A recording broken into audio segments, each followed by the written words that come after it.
What if I told you that the Victorians weren't obsessed with death because they were morbid, but because they loved so fiercely that they refused to let go?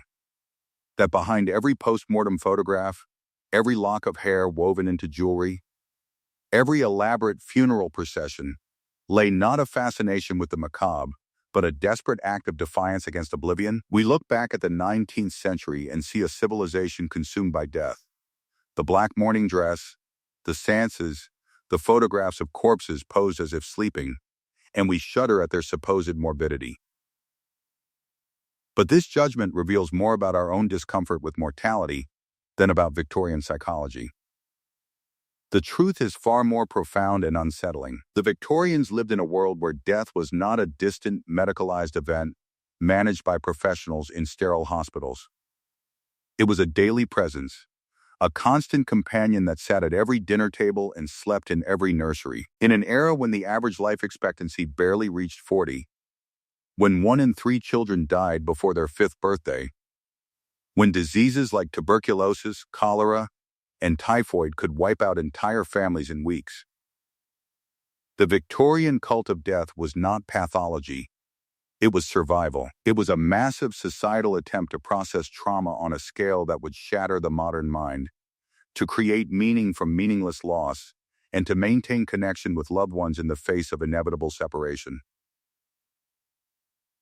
But beneath the velvet mourning dress and elaborate funeral rituals lay something darker and more complex than simple grief. The Victorian relationship with death reveals a civilization caught between the old certainties of religious faith and the new uncertainties of scientific materialism, desperately trying to control what could not be controlled, to tame a monster that walked among them every single day.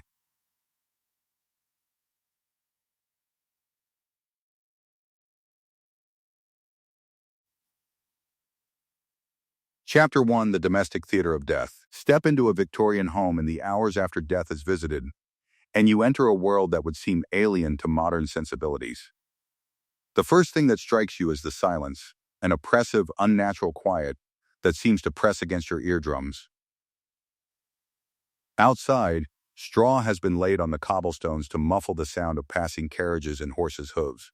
Inside, the heavy velvet curtains are drawn tight against the daylight, creating a perpetual twilight that transforms the familiar parlor into something strange and sacred.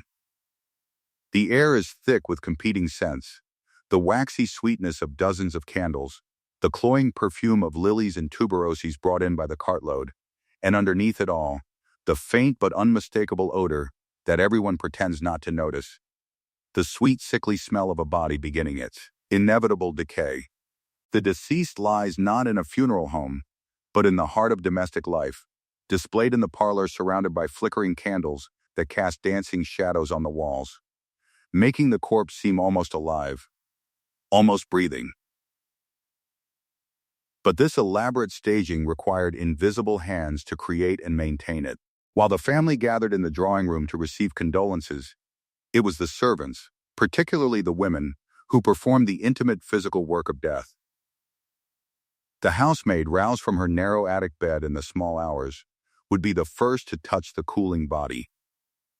Her fingers, which that morning had polished silver and arranged flowers, now closed the clouding eyes and bound the jaw shut with strips of cloth to prevent the mouth from gaping open. The washing of the corpse was women's work, performed with the same care once given to bathing a living child or spouse.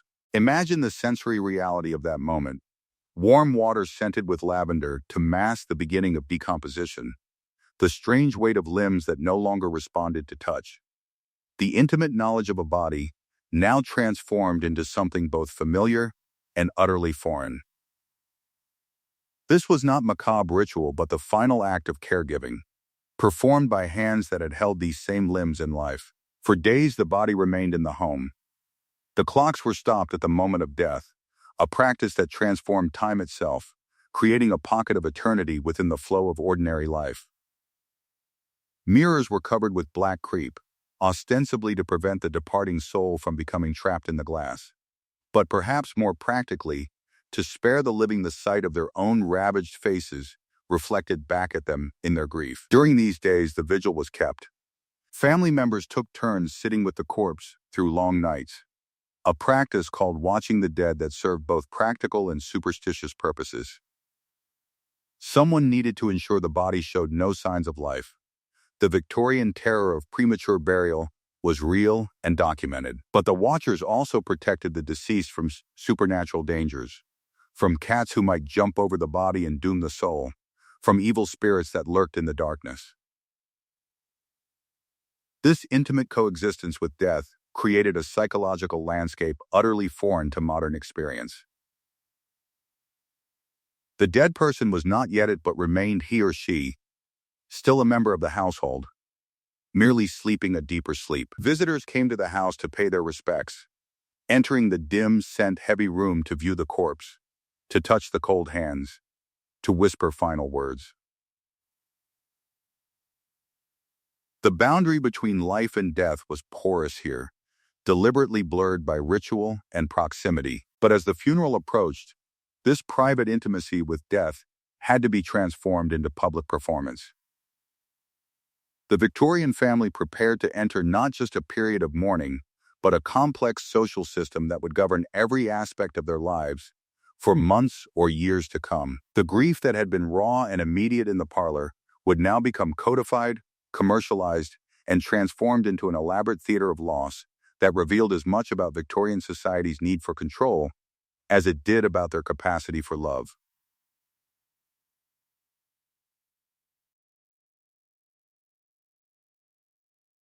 Chapter 2.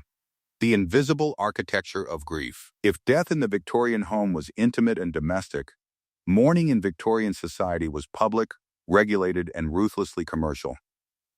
Grief was not merely an emotion, but a legal status, a social category, and a strict set of rules that, if violated, could destroy a person's reputation forever. At the center of this system stood the figure of the widow, draped in black, veiled in crape, transformed by loss into a living monument to the dead. The rules were absolute and intricate. Queen Victoria herself, who wore black for 40 years after Prince Albert's death, set the standard that trickled down through every level of society. For an ordinary widow, deep mourning lasted a minimum of 2 years. During this time, she became a non-person to the social world, swathed entirely in non-reflective black fabrics that seemed to absorb light itself. The primary material was crepe, not the soft fabric we know today, but a harsh, crimped silk treated with gum that gave it a peculiar matte appearance. It was stiff, scratchy, and smelled distinctly of chemicals. When it rained, the dye would run, staining the widow's skin black or green. This was not mere fashion, but a form of sensory punishment. To wear mourning crepe was to be physically uncomfortable every moment of every day, to be constantly reminded by the scratching against your skin that you were in a state of desolation. The weight of full mourning dress, with its layers of petticoats, bustles, and heavy fabrics, could exceed 30 pounds. A woman in deep mourning was literally weighed down by her grief, her movement restricted, her comfort sacrificed to the demands of public performance. The commercial machinery that supported this system was vast and ruthlessly efficient. Mourning warehouses like Jay's London General Mourning House could outfit an entire family from head to toe in appropriate grief attire within hours of a death. These were the department stores of sorrow, stocked with every conceivable item a bereaved family might need. Black-bordered stationery, mourning fans, specially designed jewelry, even mourning handkerchiefs with appropriately somber embroidery. But the most intimate and disturbing aspect of Victorian mourning culture was the transformation of the dead body itself into keepsake and ornament. Hair, that part of the human body that does not decay, that remains unchanged by death, became the medium for an entire art form. Professional hair workers, skilled craftspeople who operated in the shadow economy of grief, could weave locks from the deceased into elaborate jewelry, brooches depicting weeping willows, watch chains braided from a husband's hair, rings with a child's curl set under glass like a precious gem. Imagine the sensory reality of commissioning such a piece. A mother, still numb with loss, sits in a dim workshop that smells of glue and metal polish, watching a craftsman manipulate the fine, soft strands that once grew on her child's head.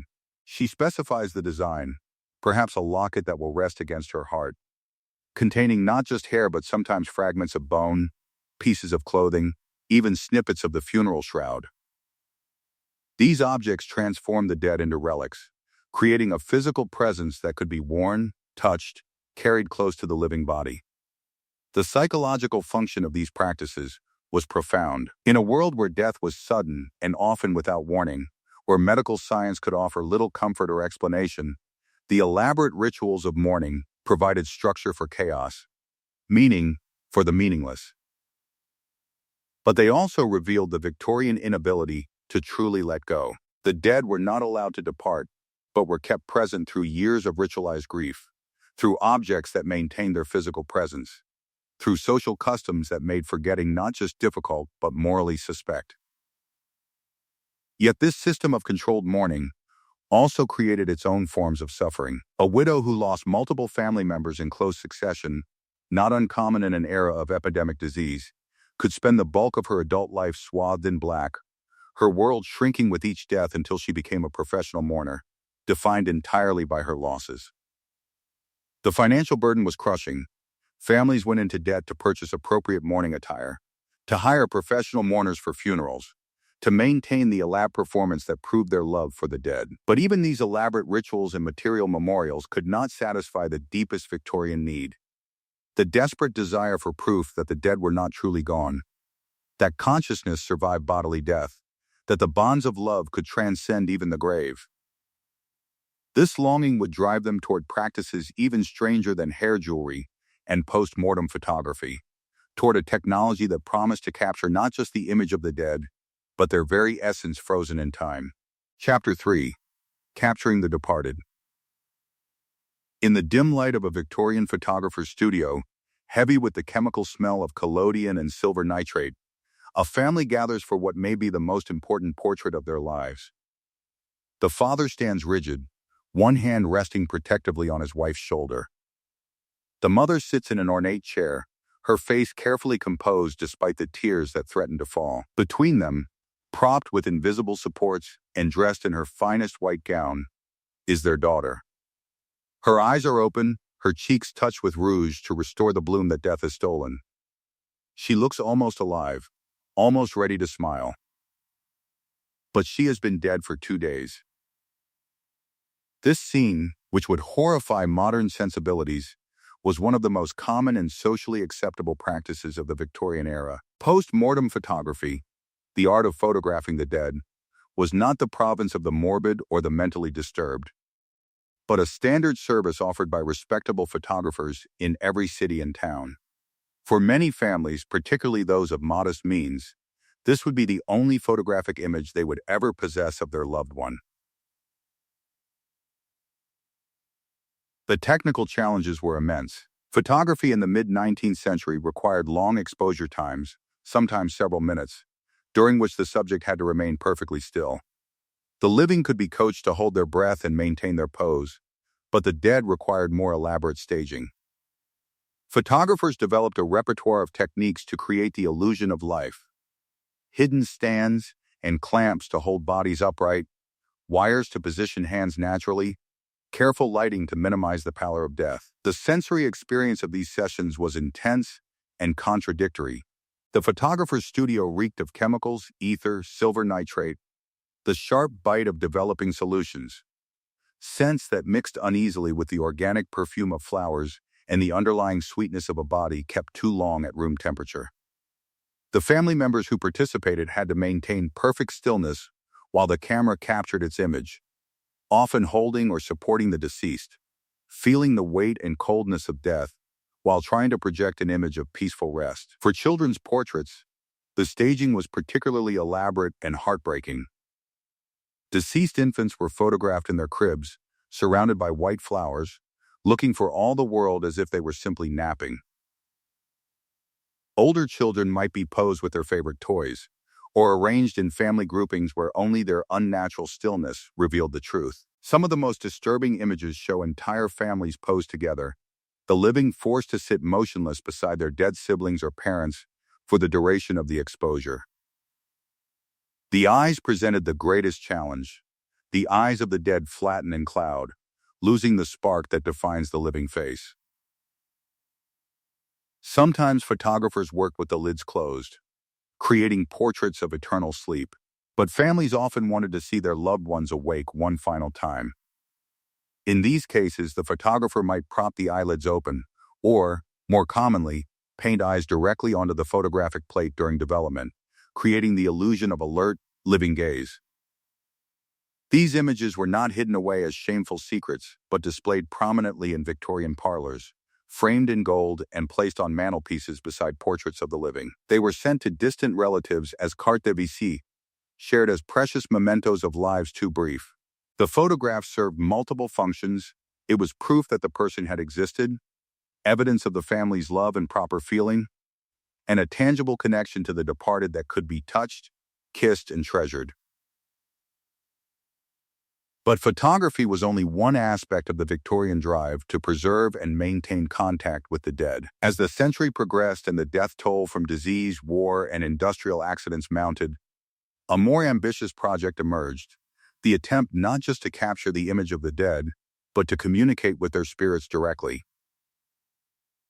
This desire would give birth to one of the most controversial and widespread movements of the Victorian era, promising to tear down the veil between the worlds and prove that death was not the end, but merely a doorway to another form of existence. Chapter 4.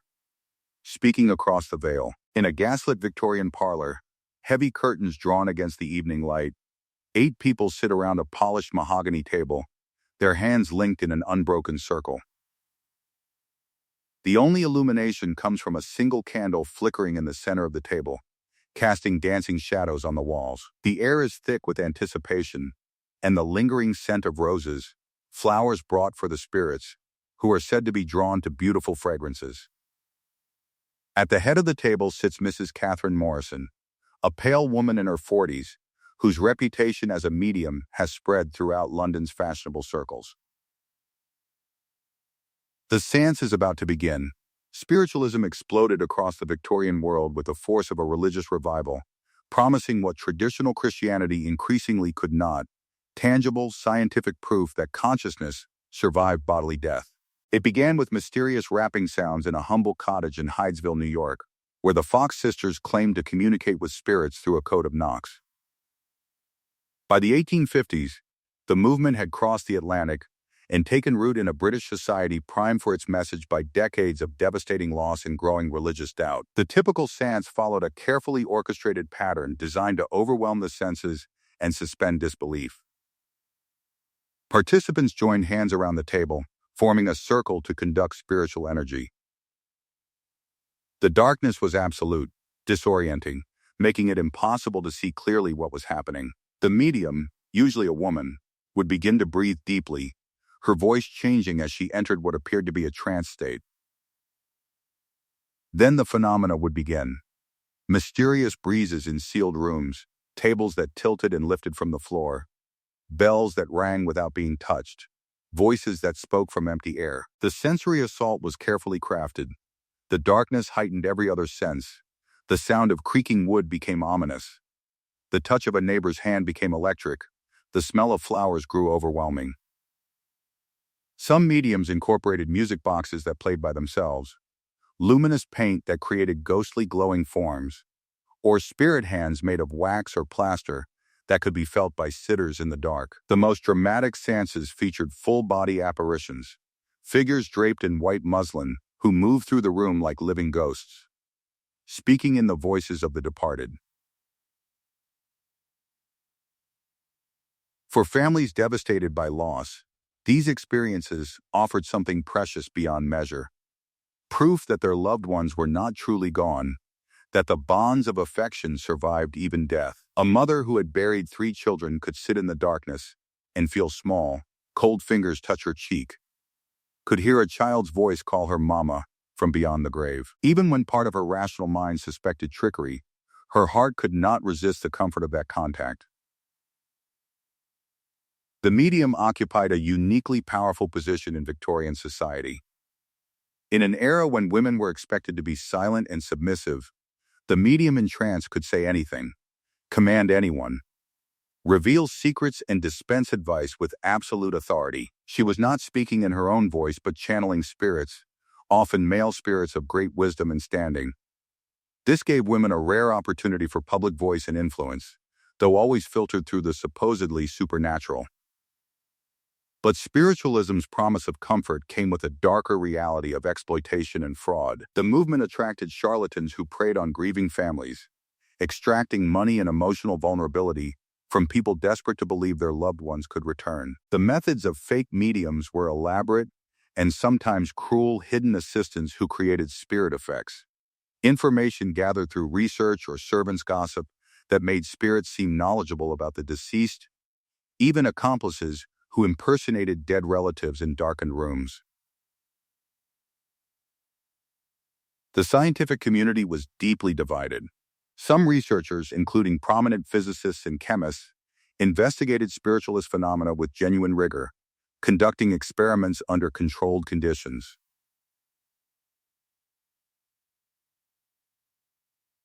The Society for Psychical Research, founded in 1882, brought together serious scholars who approached spiritualism as a legitimate subject for investigation. Other scientists viewed the entire movement as superstitious nonsense, a return to medieval credulity in an age that should have known better.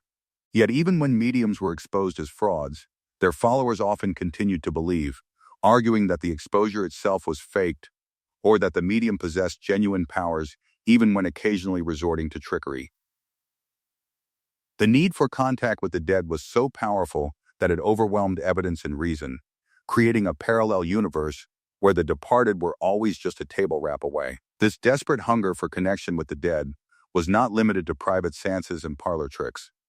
It manifested in the transformation of death itself into public spectacle, in the creation of elaborate funeral rituals that turned mourning into theater, and in the development of cemeteries that became stages for the ongoing performance of grief. The Victorian relationship with death was reaching its most visible and commercial expression, an industry built on the promise that love could conquer mortality, that enough money and ritual could keep the dead forever present among the living. Chapter 5. The Industry of Eternity. The procession begins before dawn with the slow, measured tolling of church bells, each toll carefully counted by those who hear it, for the number reveals the age and gender of the deceased. By mid-morning, the streets begin to fill with spectators pressed against buildings and peering from windows, waiting for the funeral cortege to pass. When it finally appears, winding through the narrow Victorian streets like a great black serpent, it is a spectacle of such elaborate magnificence that it seems more coronation than burial. Leading the procession are the mutes, professional mourners dressed entirely in black, their faces hidden behind heavy crepe veils, carrying ebony staffs topped with black ostrich plumes. They walk with exaggerated slowness, their movements choreographed to convey maximum solemnity. Behind them come the undertaker's men in their distinctive livery, followed by the hearse itself, a massive ornate carriage pulled by black horses whose heads are adorned with enormous plumes that nod and wave with each step. The hearse is a masterpiece of Victorian excess. Black glass panels etched with skulls and weeping angels, gilt scrollwork catching the pale morning light, black silk curtains barely concealing the elaborate coffin within. For those who could afford it, the coffin might be made of mahogany or oak, lined with white silk, fitted with silver handles, and decorated with the deceased's name in elaborate metalwork.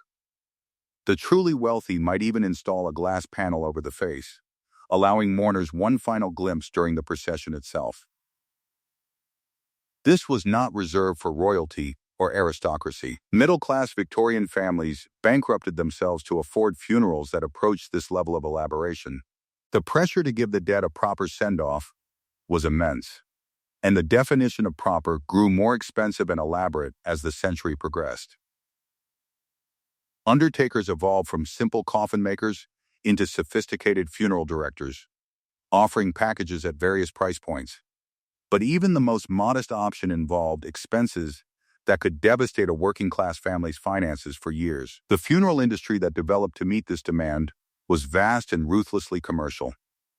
Undertakers maintained stables of black horses, warehouses full of mourning goods, and staffs of professional mourners who could be hired to bulk up a procession and make the deceased appear more beloved than they might actually have been. They sold elaborate coffins, ornate hearses, professional mourning attire, memorial cards, and every conceivable accessory of death, from black-bordered handkerchiefs to mourning jewelry.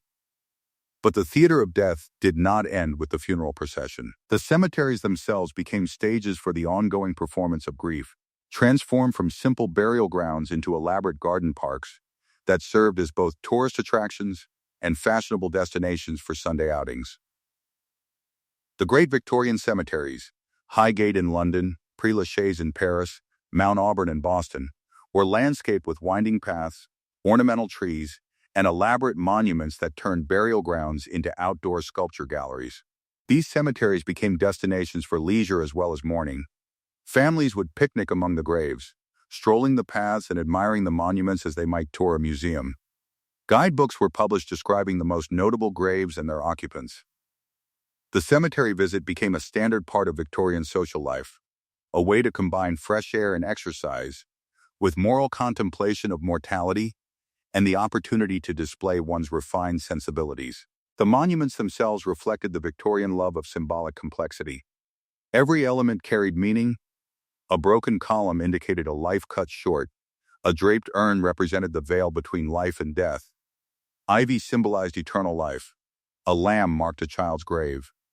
Angels abounded in every possible pose and expression. Weeping angels, ascending angels, guardian angels with outstretched wings protecting the graves below. The more elaborate monuments were architectural marvels, miniature Gothic chapels, Egyptian obelisks, elaborate Celtic crosses, even scale models of famous buildings, all crafted in marble or stone, and often costing more than the deceased had earned in their lifetime. Yet beneath this carefully maintained surface of beauty and meaning lay disturbing realities that the Victorian obsession with death could not entirely conceal. The romantic vision of the garden cemetery masked the brutal facts of decomposition and overcrowding.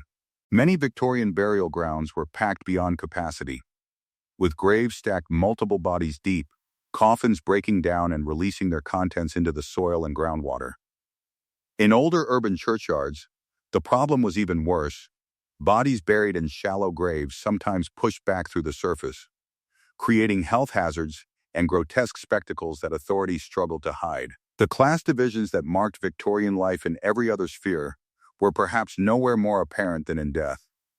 The elaborate funerals, expensive mourning attire, and ornate monuments were available only to those who could afford them.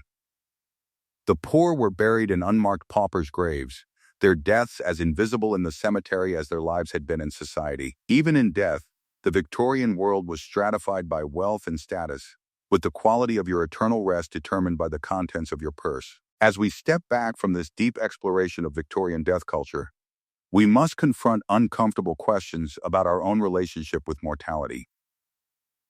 The Victorians created an elaborate, expensive, time-consuming system for processing grief and maintaining connection with the dead. We have largely dismantled that system, replacing it with brief, private, medicalized approaches to death that emphasize efficiency over meaning, hygiene over intimacy.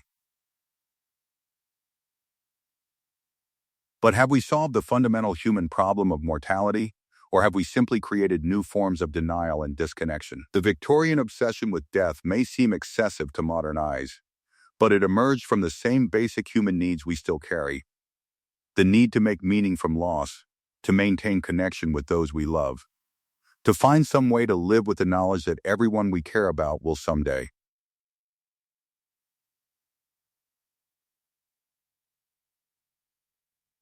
die. The Victorians teach us that death cannot be sanitized away, that grief cannot be rushed or contained, that the human heart's refusal to let go is both our greatest weakness and our greatest strength. Their elaborate rituals and practices may disturb us, but perhaps that discomfort reveals more about our own avoidance of mortality than about their supposed morbidity. In trying to control death through ritual and commerce, through photography and spiritualism, through mourning dress and cemetery monuments, the Victorians were attempting something we still struggle with today: how to love fully while knowing that loss is inevitable, how to live meaningfully while knowing that death is certain, How to say goodbye while desperately wanting to hold on forever. What do you think was the Victorian approach to death, with all its elaborate rituals, commercial exploitation, and refusal to let go? A healthier way of processing mortality than our modern tendency to hide death away and expect grief to be brief and private? Could you have participated in their world of post-mortem photography and hair jewelry? Or do their practices seem too disturbing to contemplate? Share your thoughts on whether we've gained wisdom or lost something essential in our modern relationship with death. And remember that every generation must find its own way to face the ultimate mystery that awaits us all.